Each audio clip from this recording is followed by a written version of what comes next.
संत्रेवाले साने म्हणजे आमच्या बिल्डिंगच्या खाली त्याच्या दुकाना पुढे स्टॉल टाकून बसलेले साने. लिटरली स्टॉल टाकून बसलेत. साने जनरल स्टोअर्स असा बोर्ड बाहेर लावून आत बसलेला. साने वेगवेगळा किराणा माल विकायचा आणि बाहेर सीझन असेल तसे फळे विकायचा. एखाद्या टिपिकल वाणीच्या दुकानात सामान असते तसंच त्याचं दुकान होतं.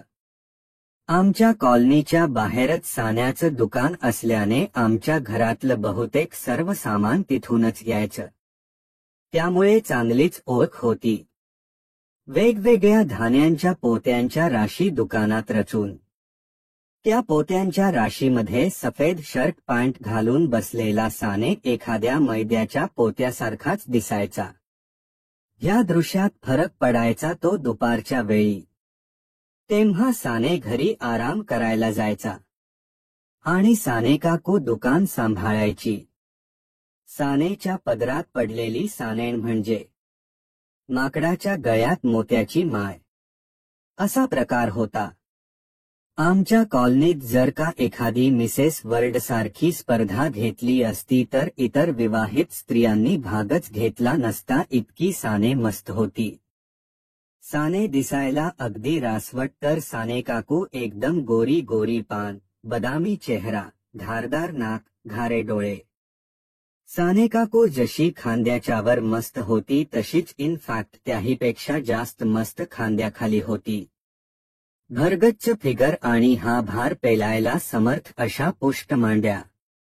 तिच्या निमुळत्या कंबरेवर थोडीशी चरबी साठल्याने तिथे पडणाऱ्या वळ्या तर अगदी मला वेड लावायच्या. शोकेस में इतना तो गोडाऊन में कितना असा विचार करत मी सानेणीला मनातल्या मनात अगणित वेळा प्रेम केले होते. साने काकाला संत्रेवाले साने असं नाव पडण्याचं कारण म्हणजे थंडीच्या सीझनमध्ये साने नागपूरहून संत्रे आणून विकायचा. दुकानातल्या सामानाची हलवाहलव करून आणि दुकानाच्या पुढे एक शेड उभारून तिथे साने आपली संत्र्याची विक्री करायचा. त्या 4 महिन्यात त्याच्या दुकानात सगळीकडे संत्रेच संत्रे दिसायचे. त्यामुळे फणसासारखा दिसणारा साने संत्रेवाले साने नावाने फेमस झाला. यंदा माझी फर्स्ट इयर BA पहिली सेमिस्टरची परीक्षा संपल्यावर मी मित्रांबरोबर 2 दिवस भटकून घरी परतलो. आल्या आल्या आईने काहीतरी सामान आणायला सांगितलं म्हणून सानेच्या दुकानात गेलो. दुकानात साने नव्हता, साने काकू होत्या. 2 दिवसांच्या उपवासानंतर घरी आल्या आल्या साने काकूंचे दर्शन झाल्याने मी सुखावलो. आज संध्याकाळच्या वेळीही दुकानात कशी साने कुठे गायब झाला असा विचार करत करत मी साने काकूचं नेत्र सुख घेत होतो. ती पण बिझी असल्याने तिचं लक्ष स्वतःच्या कपड्यांकडे नव्हतं. त्यामुळे तिचा पदर थोडासा सरकला होता. त्यातून दिसणारा साने काकूच्या उंचवटा मी नजरेत भरून घेत होतो. दुकानातली 2 स्त्री गिऱ्हाईक गेल्यावर मी साने काकूशी वरकरणी इकडच्या तिकडच्या गप्पा मारत मला हव्या असलेल्या वस्तू घेतल्या. बोलताना माझी नजर वारंवार तिच्याकडे जात होती ते जाणवून तिने पद नीट केला. मग पैसे देऊन मी निघणार तेवढ्यात साने काकूने विचारलं, अरे तुझं दिवाळीच्या सुट्टीत काय प्लॅन्स आहेत? काही नाही काकू. का हो? अरे आम्हाला दुकानात मदत करशील का? म्हणजे सानेच्या दुकानात एक रामुकाका टाईपचा नोकर होता. आता मला पण ठेवताहेत की काय? चायला अजून फायनल इयर झाला नाही तरी पण ह्या लोकांना मी नापास व्हायची खात्री वाटते की काय? अरे आता संत्र्याचा मोसम सुरू होईल तेव्हा मदतीला कोणीतरी लागतं ना, म्हणून विचारते तुला. सानेच्या दुकानात काम मेलो मी. संपूर्ण सोसायटीमध्ये माझी इज्जत जाईल. ज्या 2-4 पोरी अधूनमधून बघतात त्या पण बंद होतील हो काकू. मनात असे विचार येत असतानाच साने काकूने पुढचा शॉक दिला, अरे त्या संत्र्याचा व्याप मला एकटीला नाही रे झेपणार. आणि कोणीतरी विश्वासू माणूस पाहिजे म्हणून तुला विचारते. एकटीला? म्हणजे साने मेला की काय? अरे वा वा वा. नाही, पण सानेरीच्या गळ्यात तर अजून मंगळसूत्र आहे.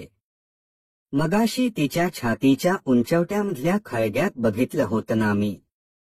का काका कुठे गेले का? पुढचा वर शब्द गिळत मी. अरे ते मलेरियाने आजारी आहेत. आहे. जगात देव आहे. म्हणूनच तर राक्षसासारखा साने पण मलेरियाने आजारी पडतो. मनातला प्रचंड आनंद चेहऱ्यावर दाखवता मी थोडे सॅड एक्सप्रेशन्स आणले. अरे रे, कसे आहेत काका आता? तसे बरे आहेत रे. पण संपूर्ण बेडरेस्ट सांगितली आहे डॉक्टरांनी. मग आता दुकानाची सर्व जबाबदारी आता मलाच बघावी लागणार. आमचा पिंटू पण लहानच आहे. कसं काय जमणार मला एकटीला कोणास ठाऊक. अहो काकू, तुम्ही कशाला काळजी करता? मी आहे ना. तू करशील का रे मदत? तुम्हाला मदत करायला तयार मी, अगदी एका पायावर तयार आहे. होईल रे. पण ह्या मदतीचं तू काय घेशील? ह्या काय काकू तुम्ही पण? आपल्या माणसांना मदत करायचा कोणी हिशोब करतो काय? असं उत्तर दिलं. पण मनातल्या मनात मी हिशोब केलाच होता. दुकानात साने काकूचा सहवास सतत मिळणार होता. म्हणजे भरपूर नयनसुख. शिवाय दुकान लहान असल्याने थोडंफार तरी स्पर्शसुख मिळालंच असतं. सुखाची पुढची पायरी गाठायला मिळते की नाही ते पुढचं पुढे बघू. कामदेव इच्छा बलिवसी. त्याची इच्छा असेल तर सानेचा मलेरिया 21 ऐवजी 42 दिवसांचा निघेल. तसंच व्हावं अशी प्रार्थना करत मी मग काकूशी इतर गोष्टी ठरवल्या, म्हणजे संत्रे कुठून आणायचे, कसे कसे आणायचे, रेटस काय, वगैरे वगैरे. हे प्लॅनिंग करताना मी तो रामूकाका शक्य तेवढा दुकानाच्या बाहेर राहील हे नक्की केलं. मग आनंदात तरंगत मी घरी परतलो. दुसऱ्या दिवशी मी सकाळी लवकर उठून सानेच्या दुकानात हजर. साने काकू आली होतीच. मग तिला मदत करत करत मी हळूहळू सगळ्या गोष्टी माहिती करून घेतल्या.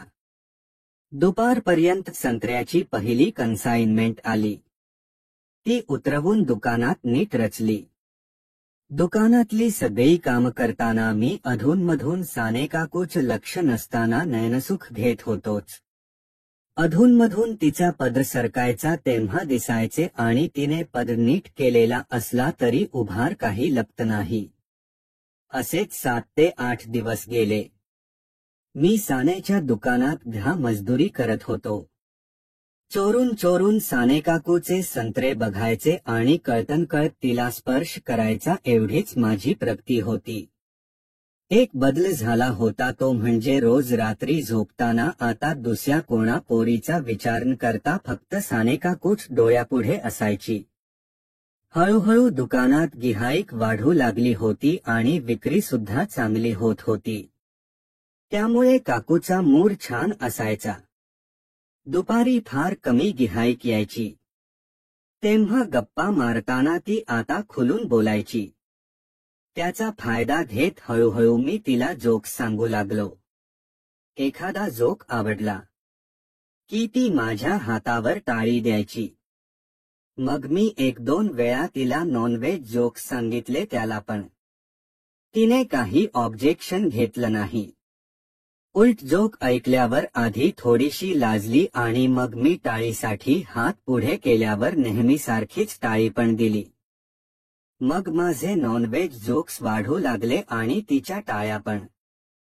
दुकानात काम करत असतानाच माझे मित्रांबरोबर फेस चालू असायचेच. एका दुपारी मी काउंटरसमोरच्या खुर्चीवर बसलो होतो तेव्हा मला एक चावट तेस आला. तो वाचून मी जोरात हसलो. काय रे, काय झालं? साने काकूने समोर येऊन बस्त विचारलं. इतका वेळ ती आतमधल्या गोडाऊनमधून त्या रामूकाका बरोबर काहीतरी पेट्यांची हलवाहलव करत होती. तिने विचारलं तसं मी तिला एक म्हटलं, काही नाही. एक मस्त जोक आलाय. हो. सांग ना. नको. का रे? राहू दे. अगं नॉनव्हेज जोक आहे. मी अलीकडे हो काकूवरून अगं काकूवर आलो होतो. असं बोलतोस की तू ह्याआधी मला सांगितलेले सगळे जोक्स वेज होते. सांग आता. काकू नॉनव्हेज जोक्स ऐकायला नुसतीच सरावली नव्हती तर आतुर झाली होती. मला सांग. आंब्याच्या ब्यात संकरित जाती आहेत. पण तरीही सर्व आंब्यात बाट असतेच.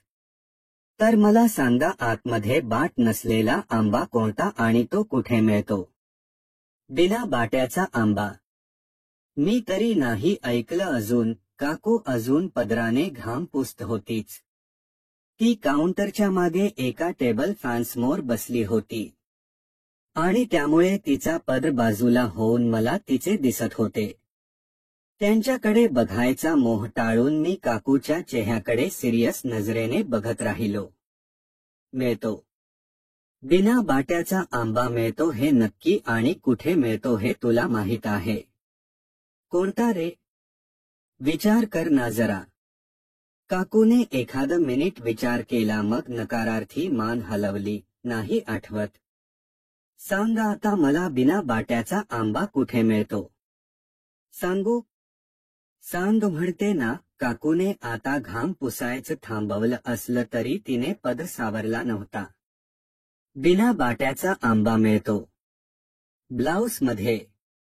मी काकूच्या त्याकडे नजर ठेवत बोललो तसं तिला एक क्षण समजलंच नाही. मग ती जोरात हसत सुटली. शी. तू ना हल्ली फार चावट होत चालला आहेस. बोलताना तिला माझी नजर कुठे आहे ते समजलं तसं तिने लाजत पदर सावरला. हातातलं पदराचं टोक मागे उडवलं. काय पण तुझे जोक्स रे. हसताना तिचं सगळं शरीर हलत होतं आणि तिचे संत्रेपण वाटलं. पण कंट्रोल करणं खूप कठीण जात होतं. एकतर देवाने माझ्या डोळ्यात काय अरेंजमेंट केली आहे कोणास ठाऊक, पण समोर बाई आली की माझे डोळे आपोआप तिच्या छातीकडे वळतात. त्यात साने काकू सक्त समोर. आणि दुकानात येणाऱ्या गिऱ्हाईकांत बहुतेक फक्त बायकाच. त्यात दुकानात संत्र्याची रचना अशी होती की गिऱ्हाईकाला संत्रे वाकून उचलावे लागत. आता बाई वाकली की सगळं दर्शन डोळ्यासमोर दिसायचे. त्यामुळे मला दिवसभर संत्रेच संत्रे दिसायचे. एकतर पेटीत ठेवलेले नाही तर त्यामुळे भरपूर विटामिन भेटायचं. साने काकूला पण ह्याची कल्पना असावी पण ती कधी काही बोलली नाही. एकदा माझ्याच वयाचा मुलींचा एक ग्रुप आला दुकानात तेव्हा तर तिने मला मुद्दामहून सांगितलं. त्यांच्याकडे बघायला म्हणजे त्यांना काय होन ते बघायला. मग त्यांना संत्रे दाखवून आणि त्यांचे लपलेले संत्रे जवळून बघून झाल्यावर तो ग्रुप गेला तसं काकूने गालात हस्त विचारलं, काय रे पसंत पडली की नाही त्यातली एखादी? ह्या मुलींपैकी? छा. का रे? ती पिवळ्या ड्रेसमधली तर छान दिसत होती की काकू माझी फिरकी घेते हे मी समजून गेलो. काकू मला संत्रे आवडतात. लिंबू नाही. काकू म्हणत होती ती पिवळ्या ड्रेसमधली मुलगी दिसायला छान होती. पण लिंब एकदमच लहान होते. शिवाय तिने नेमका पिवळा रंगाचा ड्रेस घाला होता. म्हणजे संत्रे नाही, लिंबूच. माझ्या बोलण्याचा अर्थ काकूला लगेच समजला तसं तिने डोळे वटारले. लिंबू काय? आता पुढच्या वर्षी संत्रे होतील तेव्हा बघू. मला काय उत्तर द्यावं ते काकूला सुचेना. तुला संत्रे आणि लिंबू शिवाय दुसरं काही दिसतच नाही का? आता तुमच्या दुकानात दुसरं काही आहे का? लिंबू कुठे आहेत दुकानात? दुकानात लिंबू नाही. सगळीकडे संत्रेच संत्रे, पिवळेजर्द रसरशीत संत्रे. बोलताना माझी नजर काकूवर फिरली. काकूने आज नेमकी नारंगी रंगाची साडी ब्लाऊज घातला होता. तिचा पदर व्यवस्थित जागेवर असला तरी नारंगी ब्लाऊजमध्ये लपलेले गोल दिसत होते. माझी नजर ओळखत काकूने पाठ फिरवली. पण शेवटी दुकानात जाणार कुठे? मग ती काउंटरमागच्या खुर्चीवर जाऊन बसली. मी काउंटरच्या पलीकडे बसलो, पण काकूच्या समोरच. अधूनमधून तिला बघत होतो.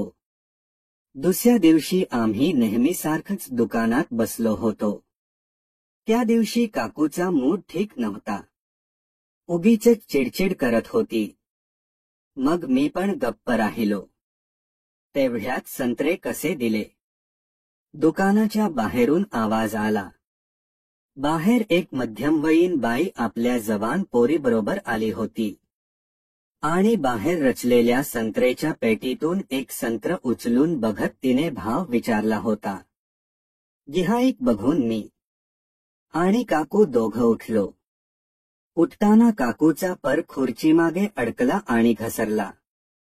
पदर सोडवायला काकू पुढे झुकली आणि त्याचवेळी तिचा पदर बाजूला सरकल्याने तिचे माझ्या चेहऱ्यासमोर गप्पकन आले. काकूला इतक्या जवळून बघितल्यावर माझे डोळे खोबणीतून बाहेर आले. तेवढ्यात काकूने माझ्याकडे डोळे वटारून बघत पदर सावरला. स्वतःचा पदर सावरत काकू आणि मी बाहेर आलो. ती बाई बाहेरच्या संत्राच्या पेट्यांपुढे उभी होती, तर तिची पोरगी दुसऱ्या बाजूला मांडलेल्या पेटीकडे उभी होती. काकू त्या बाईकडे गेली तसं मी त्या पोरीकडे मोर्चा वळवला. बिल्डिंग मधली नव्हती. फेडेड जीन्स आणि गुलाबी रंगाच्या घट्ट टी शर्टमध्ये आपले संत्रे मिरवत टेचात उभी होती. पेटीतून एक संत्र उचलून तिला दाखवत मी धंद्याला लागलो. बघा मॅडम, छान संत्र आहे, एकदम रसाळ. तिच्या नारंगी संत्री बघत मी सेल्समनशिप सुरू केली. रसाळ? हो, ह्याचा रस खूप निघतो. जितका नारंगी तितका जास्त गोड आणि रसाळ. बोलताना माझी नजर त्या पोरीवर चिकटली होती. वेड्यासारखा मी टक लावून तिच्याकडे बघत राहिलो. तिला ते जाणवलं तसं तिने दुसऱ्या पेटीतून एक संत्र उचलला. हे संत्रे कसे? छान आहेत. हे पण अगदी रसाळ आहे. आणि ते संत्रे? ते ना, ते पण रसाळ आहेत, पण तुमच्या इतके नाही. काय? ती पोरगी किंचाळली. आय मीन, तुमच्या हातातल्या संत्र्या इतके ते रसाळ नाही. ते जरा लो क्वालिटीचे आहे. मी सारवासारव केली, पण ती समजून गेली होती. तीच नाही तर तिची आई आणि सानेकाकू पण, कारण आम्ही जवळच उभे होतो त्यामुळे माझी बडबड त्यांनी ऐकली होती. त्या बाईने हातातला संत्र खाली टाकला आणि आमच्या जवळ आली. तुमच्याकडचे सगळेच संत्रे रसाळ आहेत वाटतं? त्या बाईने खोचकपणे विचारलं. हो ना, एकदम रसाळ आणि चविष्ट संत्रे ठेवतो आम्ही, म्हणून तर गिऱ्हाईक आमच्याकडूनच संत्रे नेतात. माझा सूर ऐकून ती बाई काही न बोलता सर्वात खालच्या पेटीतले संत्रे उचलायला वाकली तसा तिचा पद घसरला आणि पपई मला दिसले. मलाच नाही तर शेजारी येऊन उभ्या राहिलेल्या सानेकाकूला पण. अहो, ह्यांचा भाव काय? पटकन पदर सावरत त्या बाईने विचारलं, पण तिने पदर सावरेपर्यंत मी तिचे लोंबणारे आणि त्यातली घळ मस्त बघून घेतली. भाव काय विचारताय? एक पेटी घेऊन जा आणि संत्रे आवडले तर पैसे द्या. मी तोंडाला सुटलेली लाळ पुसत बोललो.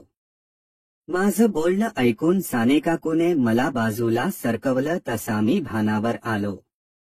तू आज जा आणि गोडाऊनमधून काल आलेले नवीन संत्रे घेऊन ये. सानेकाकूची ही सूचना म्हणजे तू इथून जा, कारण नवीन संत्रे वगैरे काही आलेले नव्हते. त्या पोरीच्या गुलाबी संत्र्यावर एक नजर टाकून मी दुकानात शिरलो. 2 ते 3 मिनिटातच त्या दोघीजणी काहीही न घेता निघून गेल्या. साने काकू आत आली. तुझं काय चाललं होतं? कुठे काय? त्या मुलीबरोबर. तिला मी संत्रे दाखवत होतो आणि काय? तिला संत्रे दाखवत होतास की तिचे बघत होतास? काकूने सरळ हल्ला चढवला. आता समोर जे दिसते ते माणूस बघणारच ना. हे बघ, तू दुकानात आलेल्या बायकांकडे नको त्या नजरेने बघत असतोस, पण आज तर तू हद्द केलीस. हा सरळ त्या मुलीकडे बघत होतास आणि मग त्या बाईच्याकडे पण, आणि वर त्या मुलीशी सरळ अश्लील बोललास. दुकानातल्या गिऱ्हाईकाशी असं वागलास तर कोण येईल इकडे? आज हिचा मूड ठीक दिसत नाहीये. असा विचार करत मी जरा पडत घेतलं. आज चुकून बोलून गेलो. आणि प्रत्येक बाईकडे सरळ बघतोस ते. आजपर्यंत काकू माझ्या त्या सवयीबद्दल असं कधी बोलली नव्हती. मग त्यांना कळणार नाही असं चोरून बघू का? तसं पण तू चोरून बघतच असतोस. मी कधी तसं बघितलं का? माझ्याकडे चोरून बघत नसतोस. खरं बोल. काकूने बहुतेक माझी हकालपट्टी करायचं ठरवलेलं दिसतंय. असा विचार करून मी पण आर्या पार मूडमध्ये आलो. हो, मी तुझ्या नकळत तुझ्याकडे बघत असतो. मला माहित आहे ते, आणि तू नेमका कुठे बघत असतोस ते पण माहित आहे. शी, मी तुला एक चांगला मुलगा समजत होते. मी चांगला मुलगाच आहे काकू. पण आता ह्या वयात असं वाटणारच ना. आता मी सरळ काकूच्या कडे बघत बोललो. हो, पण हे नाही रे. माझ्या नजरेचा रोख समजलेली काकू जरा अस्वस्थ झाली. छातीवर व्यवस्थित असलेला पदर तिने परत नीट केला. काय आणि वाईट काय ते मला माहित नाही. आणि अगदी खरं सांगायचं तर केवळ त्यासाठीच मी ह्या कामात तुला मदत करायला तयार झालोय. काय? तू उगीचच काहीतरी बोलू नकोस. काकू माझ्या स्पष्ट बोलण्याने का करायला लागली. काहीतरी नाही, खरं तेच बोलतोय. मी काकूची स्तुती करत सुटलो.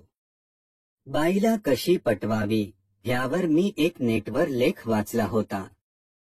वाचन जीवनात उपयोगी पडतं ते असं. पण म्हणून काय? आता तू इतकी सुंदर दिसतेस तो काय माझा दोष आहे? तुला एखादी गर्लफ्रेंड नाही का? नाही. म्हणजे ब्याच मुली माझ्या फ्रेंड्स आहेत पण एकही गर्लफ्रेंड नाही. का? कारण त्यांच्यातल्या एकीलाही तुझी सर नाही. हे 100% खोट होतं, कारण माझ्या परिचयाच्या 2-3 मुलींबरोबर माझे चिर परिचय होते. पण साने काकूची सर त्यातल्या एकीलाही नव्हती हे मात्र 100% खरं. अरे पण मी केवढी? तुझं वय काय? ह्याला काही अर्थ आहे का? आता मी उशिरा जन्माला आलो त्याला मी काय करू? तू छान आहेस ही फॅक्ट आहे. म्हणून माझ्याकडे असा बघत असतोस.